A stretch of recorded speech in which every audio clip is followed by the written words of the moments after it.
the debate in the context of Beef Festival in Osmania University has already become a national debate.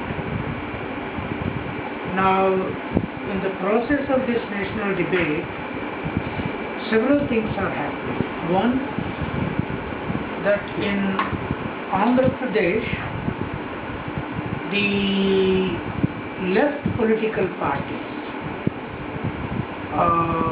CPI, CPM, Maoist groups, all of them seem to have taken a position that this is a question of right to food, and this is a question of democracy. This is a question of social transformation. Therefore, we should support it, and we should go along with it. If not, they themselves want to take a position and take up the issue and do activism around it. But at the all India level, the Brahminic intelligentsia, which was around the universities, around the civil society activism, around the public issues and so on, are still viewing the Beef Festival issue as a moral issue. Now, some of them seem to think that it provokes people who don't eat it. It provokes the sentiment of historically evolved Hindus who tend towards vegetarianism. And this was very clear from the debate that was taken up by the CNN yesterday evening, that is 17th night evening, that a person like Professor Mridula Mukherjee, who was seen as a left nationalist historian, who has some standing, of course. He was a leading historian in Jawaharlal Nehru University. He was director of Nehru Memorial Museum and Library. And of course, there are others around it, though they did not speak up, but they seem to think that, this is a very sensitive issue. Is it right for the students and the faculty to take up this issue in the manner that Osmania students and the supporting faculty have taken it up? But what they don't understand is that the question of food culture is related to the question of caste hierarchy, caste hegemony. Now, particularly the question of negation of beef food is also seriously linked up to the question of historical untouchability. The question of keeping Dalits outside the village, outside the temple realm, outside the educational institutions, outside the civil societal functions, outside the festival functions of the village. So these intellectuals also seem to think that yes, this is already an accepted norm. Why should you change that accepted norm in the manner that you are changing? Let it evolve over a period of time. If changes take place, okay, that changes could be accommodated, but not in the manner that Osmania students have taken up. Now this looks like almost a revolutionary step.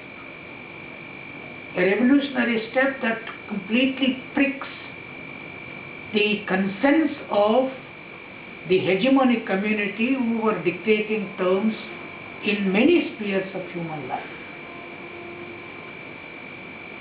Now, we need not be perturbed with that kind of a position, because the left political parties never took up social reform issue, because food reform is central in social reform in India. In Europe, America, or the Buddhist world, or the Islamic world, social reform does not involve much of the food reform, except, take for example, in Arabic world or Islamic world, where that world could be reformed in terms of accommodating pork. That's only the issue in that world. But in the Western world, or in the Chinese world, in the Japanese world, society, I think everything is accommodated, everything is individualized, everything is seen as mostly familial taste, familial likes and dislikes, but not community, caste. There are no castes around that. But in India, in fact, the caste system is sustained through food cultural hierarchies.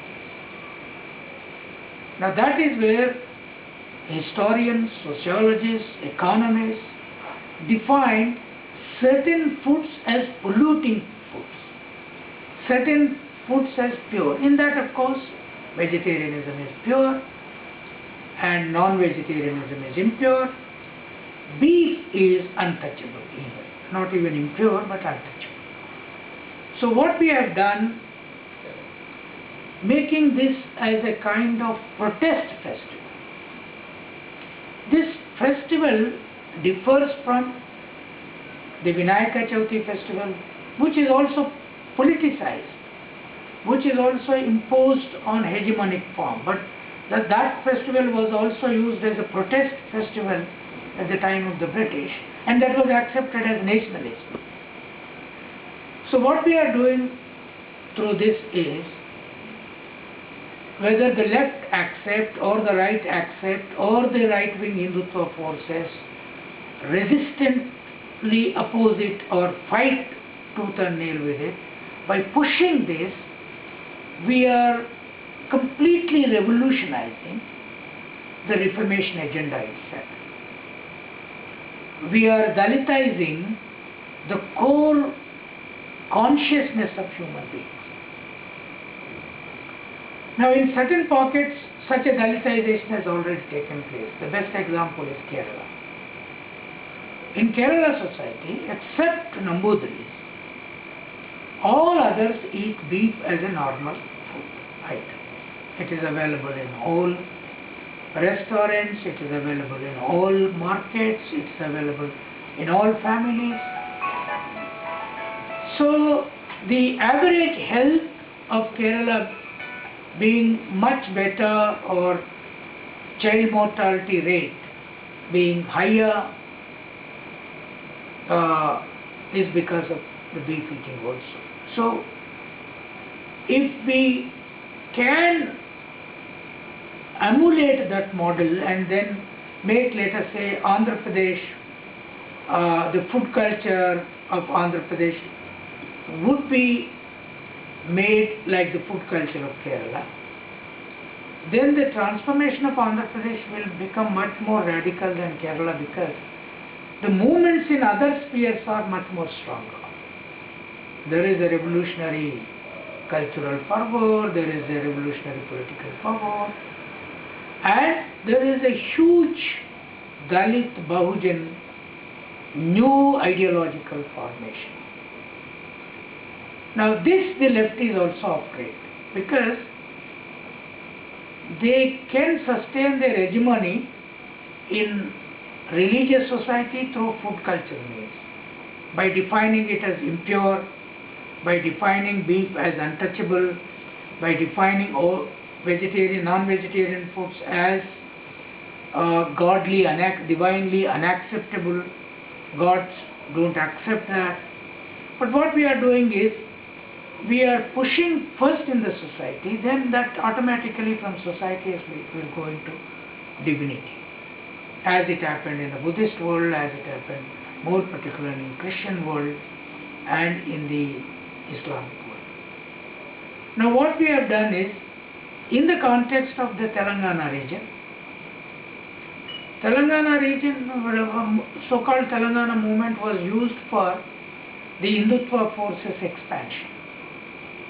Now we completely put a break to that Hindutva forces expansion, because Osmania University was the key center of operation of Telangana movement from the students and youth, which gave a fillip to political parties. It is this Osmania University again took a turn into a cultural movement, which has all India implications but not regional implications. So, for the first time, by taking up an issue like beef, democratizing food culture of campuses, food culture of messes, food culture of civil society, Osmania University has become a center of socio-cultural revolution in entire Indian education system itself. A movement like Telangana earlier in 69 or Telangana now is confined to only Telangana region. Nobody is interested in what this, but the beef festival has become a national issue and an international issue, because this is going to have implications to Muslim life, their own expansion, their own stability, and once becomes beef acceptable in every family, then around beef the Hindutva forces cannot create communal rights. They cannot throw a cow's leg or something in some temple and say that Muslims have thrown, because then cow becomes valid everywhere. Why cow beef becomes valid in the temple also. So what is the problem with that? Then why will Muslims throw in it what would provoke? Nothing provokes it. So communal rights could easily be contained by reforming the food culture, particularly an issue like beef. Secondly, for Christians, beef and English education are seen also as Christian. In the globalization, westernization, liberalization context, that these are Western things which are coming. And the left, which was constantly against so-called westernization or globalization and liberalization, had to come with us in Osmania campus. Because this is not the issue of westernization, liberalization, globalization. It is a question of changing the 3,000 years of Indian society. So we have not framed it in the context of international. We framed in the context of the tribals, the Dalits, the OBCs, who have all kinds of meat, fish, beef, cultures at home. That should come into the universities and higher education, because we are part of this education now. We became part of that because of the reservation issue, reservation system, which they were not interested. But we pushed that also to logical end, that yes, we will not keep quiet until and unless the reservations are implemented. Now this will also go into school education. If 25% reservation comes into all private sector schools. So the Christians, the globalized communities are looking at it as a revolutionary step. Now many are surprised, even my own OBC friends who work with me on many other issues are asking me why media is interested so much in this. Why media was not so much interested in OBC budget issue or Dalit budget issue, or in national media was never interested in Telangana issue. But beef festival, national media is also interested. CNN hardly conducts debates. Others will come into the picture now. Why are they interested?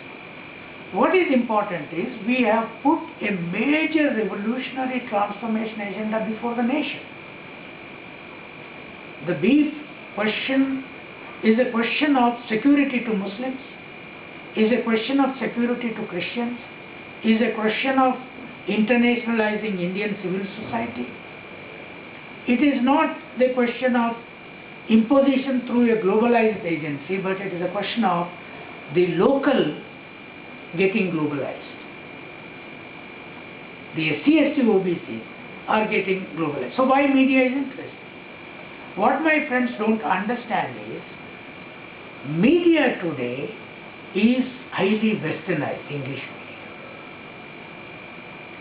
And there are media reporters, particularly women media reporters, who see a liberation if the food culture also changes in the general society. Even in Brahmin house they can tomorrow cook beef, meat, milk, which they are interested. They are studying about its nutrition values. Their children are also suffering in many other cultural ways.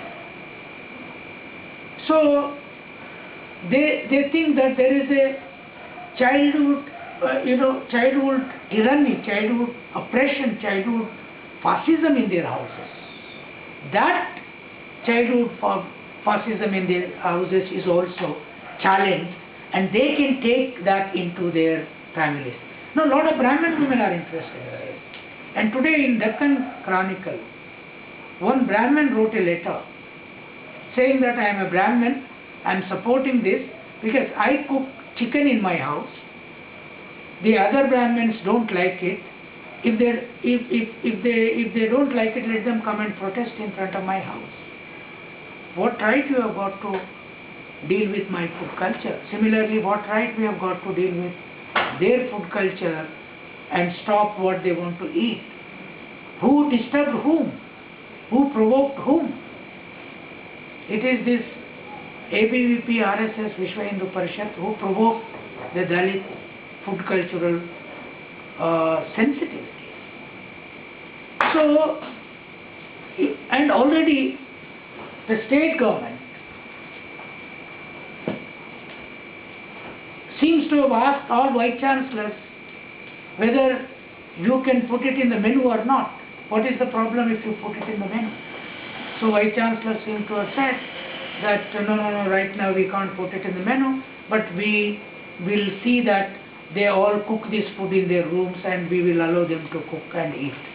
Now this position was not there earlier. So it will not stop only at Osmania. Now it will go to Gujarat, where they have imposed completely ban on non-vegetarian. They have imposed ban on eating beef in Karnataka. Legal ban. They have imposed ban on Madhya Pradesh. So the question of fighting against these bans also come. So the left upper caste in the upcountry like Delhi and North, they think that they are pure Gangas. No, we are saying that this pure Ganga business does not work. There are dead bodies in Ganga, and if you don't want to bathe in that, we will completely pollute it and then repure it, and then we will deal with Ganga again. So if once the beef becomes the national food, either those Brahmins who don't like it will have to leave universities and become saints in Himalayas, whether they are with the left parties or right parties, or they will have to come into the larger civil societal fold. So this is what I would are not mere personal tastes or personal cultural values. They are historical values. They are the values of science and technology. They are the issues of human development, societal development and change. So that is where yesterday, an organization like Janavijnana Vedika, which is essentially a branch of CPM political, cultural, scientific wing, it organized a roundtable completely supporting this. And they said that it is part of our scientific campaign also. We should also take up it as part of our scientific campaign. Whereas the communists in Delhi or the Brahmins in Delhi, North India is more Brahminic than South India, that we know. So some of these people are unable to perceive the significance of this revolution. But they are also afraid that once this spreads across the country, this is going to spread like a wildfire. Now, OBCs, for example, were asking me, why are you taking up this Dalit issue? OBCs don't eat beef, and it is Dalits in Andhra Pradesh, Madigas, Malas, Dekkalis, Rellis who eat beef. Now, why are you taking up as an OBC, as a Gola Kurma? But how they proved wrong, is well established in Usmania Food Festival. The largest number who ate beef there were OBCs.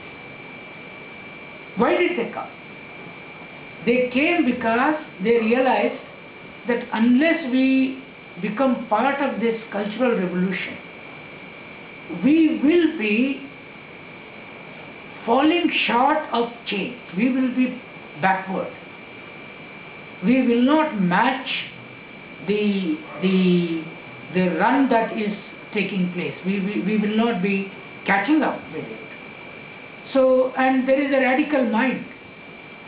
That radical young mind is completely, or getting transformed in that form. So, quite significantly, if you look at the professors who attended, though unfortunately I could not attend, Vishweshwara is a Kapu.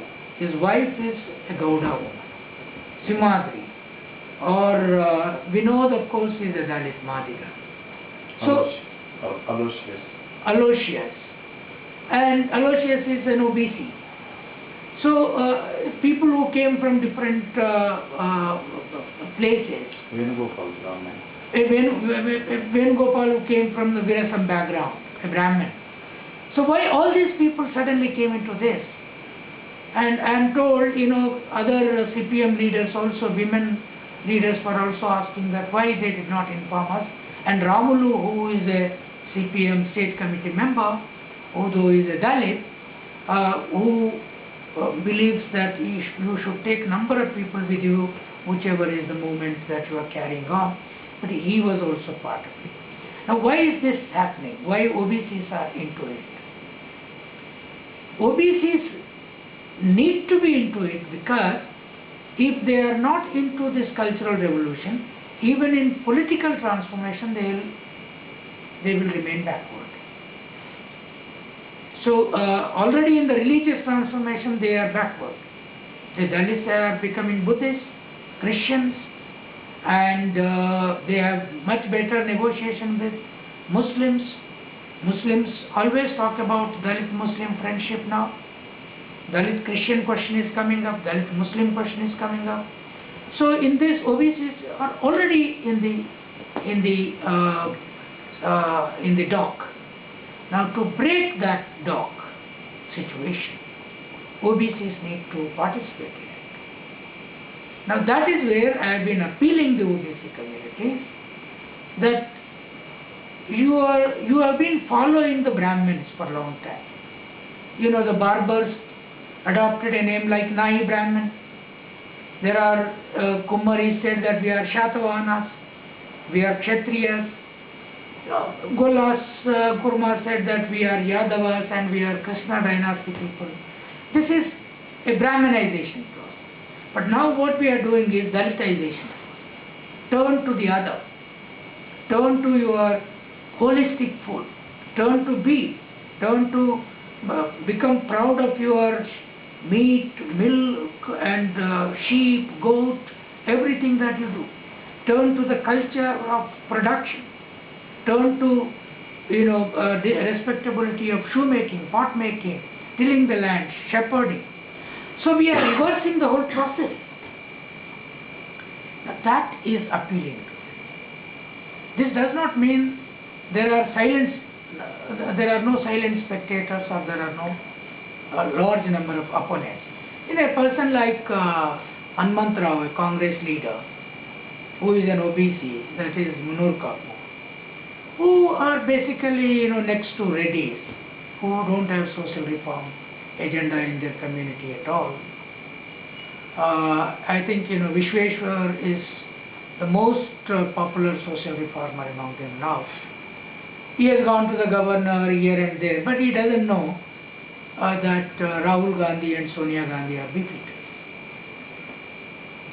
If he comes to know about that, he will stop all this. Because whatever Rahul Gandhi is doing, that is the ultimate for him. He is like Hanuman. So, that is the reason why I am telling my OBC friends, you should not be worried about these politicians who don't understand reforms. These politicians are politicians who don't read a single book. They don't read a single article. Whether OBC politicians or SC politicians. We need to be above them. We need to be far more intellectually superior to politicians. Politicians should follow us. So, it is in this background, whether the CNN debate or an historian like Mridula Mukherjee, in the garb of left nationalist intellectualism, when she was supporting the BJP agenda, the JNU students were saying that we will go and protest against our approach, and we will also organize a big festival in Jawaharlal Nehru University. Now, number of universities are coming forward to organize big festivals. Now, that is the achievement of Osmania. So, Osmania University students who had conducted Telangana, other Ambedkarite movements, have not become a national heroes. With big festival, they have become national heroes. Because this is taking Ambedkarist Phule's agenda to a further step which they had not done in their lifetime. Ambedkar has not organized a big festival. He talked about big food culture. Phule has not organized, but we should organize because we can't remain in all respects on issues which they had done in their lifetime. That step they have taken and we have come further. We have to take from there to the further steps, and the Beef Festival is, I think, one major step forward.